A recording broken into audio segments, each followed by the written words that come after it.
Greetings, friends and fiends, and welcome to The Keep. I am Lindsay the Keeper, and it is my duty to protect this reality from eldritch horrors by reading tales from r/RPG horror stories. Here's a quick question for you today. Which is more important when building your character? Ideas or traits? The real answer is both, actually. However, I personally believe that traits speak louder than ideas. Now, don't get me wrong. In order to make a character, you have to come up with an idea of who and what they are. Where did they come from? Why did they start adventuring? What are their goals, and etc.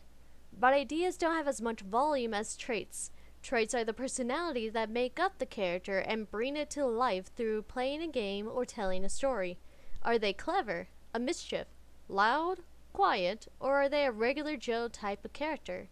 DMs do these things when they make their world or using the game module for both of these things. You don't want to meet the Count Stravonsovich and he acts like a boring middle-aged vampire who thinks he's still the next Ryan Reynolds with the ladies. Trust me, it'll end badly. The story I have today is about OP playing a game with a certain unique character trait, and when the new player comes in and tries to break that character trait with his idea, it goes horribly wrong. Now sit back, relax, and cuddle with your favorite tendril as I begin reading this horrifying story. Enjoy!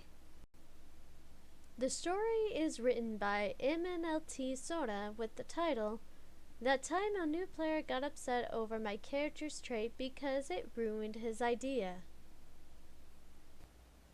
My first tale was not quite a horror story, so let me provide you all with the one that I think better qualifies. This comes from a D&D 5e game I was in a few years back, and it requires some important context for you to fully understand the title and what led to it happening. So let me provide.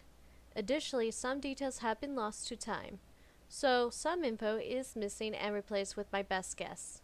Now, without further ado, I was playing a tiefling monk by the name Pharisee. Pharisee had several character traits that were notable, but the most important of them all was that he was a man of very few words. So few words that over the span of the first arc, he only ever spoke maybe 3 or 4 times.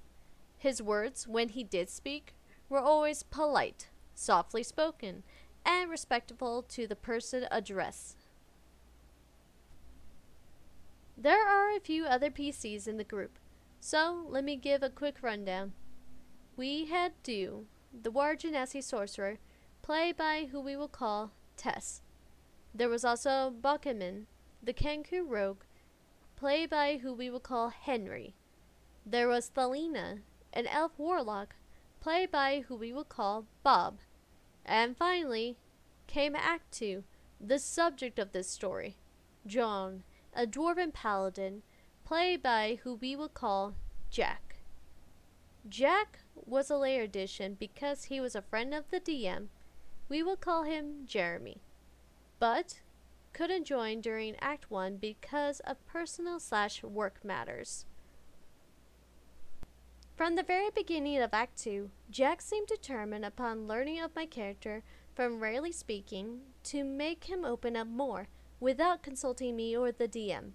He'd grown frustrated when my character simply didn't verbally respond to any of his dialogues or attempts at conversation. I explained to Jack, out of character, that Pharisee was an embodiment of the quiet one trope, and thus only spoke when he deemed it absolutely necessary. That way, his words held more weight. I'm taking a small pause in the story to explain what the quiet one trope is, for those who don't know.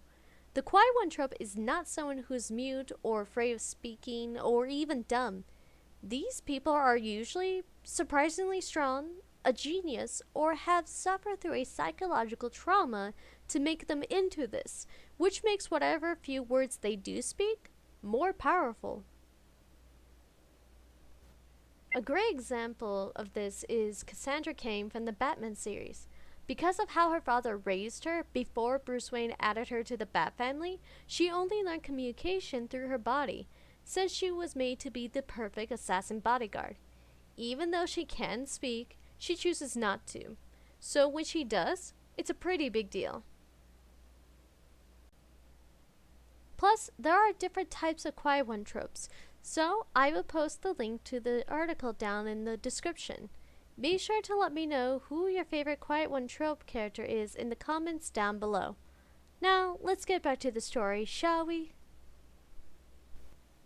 Jack, unfortunately, saw this less as me trying to talk him out of his goal and more as a challenge to accomplish it. I don't remember every instance of his character trying to start a conversation with mine, but I do remember it having a pattern that went something like this. John: someday, huh? Feroci: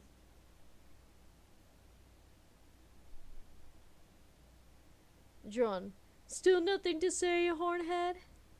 Feroci: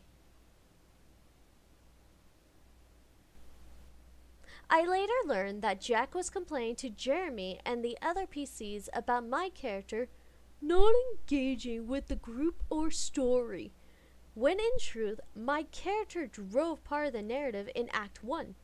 The whole of Act 1 was centered around his home and it having a mysterious plague that needed to be cured, and while he didn't talk, his actions clearly displayed he cared. He helped secure food and medicine for the infected, searched the ruined sewers under the city for the rumored source of the plague, fought cultists who were protecting said source before destroying it. In Act 2, Thalina and Du had some spotlight while Feroci spent time on the side dealing with the side effects / fallout of his choices in the prior act. But he still dedicated time to helping the party whenever they needed it. When Jack was told about this fact, he seemed to have backed off, but as we soon learn, he was bottling up his frustration and getting ready to blow. You may be wondering, what caused the explosion? It was my character speaking, but it wasn't to the paladin. It was to the sorcerer and the warlock, who needed a few comforting words after an intense scene. My character only said 4 words, but these 4 words, "You both did well," made Jack explode at the table and start cussing me out, particularly without warning. I can't remember exactly what he said verbatim, but the general gist was that I had it out for me because he wasn't playing a girl, and that I ignore him trying to talk all the time for no reason. He wanted everyone to like my character until I ruined everything. So on and so forth. Jack stormed out, leaving the table stunned and a little afraid, and he never returned. He told Jeremy that he wouldn't join any game I was in because I was Catholic phobic and unable to play the game right. The campaign continued, and we got another player who was much more chill to replace Jack. But even today, we remember the time Jack stormed off because a character trait didn't match up with what he wanted. End of story. Well, that was an interesting story. It sort of makes me want to try the Quiet One trope.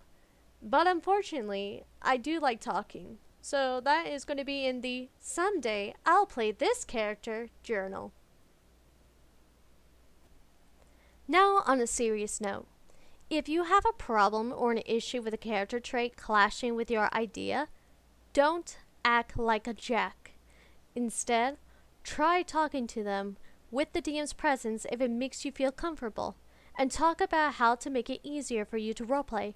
You cannot tell another player how to play the character, and you can't be butthurt if you don't actually communicate with them to get some grounds or establishment to make it easier for you to roleplay. Now that the story is over, and reality is still in a state of calm, I'm going to depart for now. If you enjoyed this video, please don't forget to hit the like button and subscribe to my channel for more videos.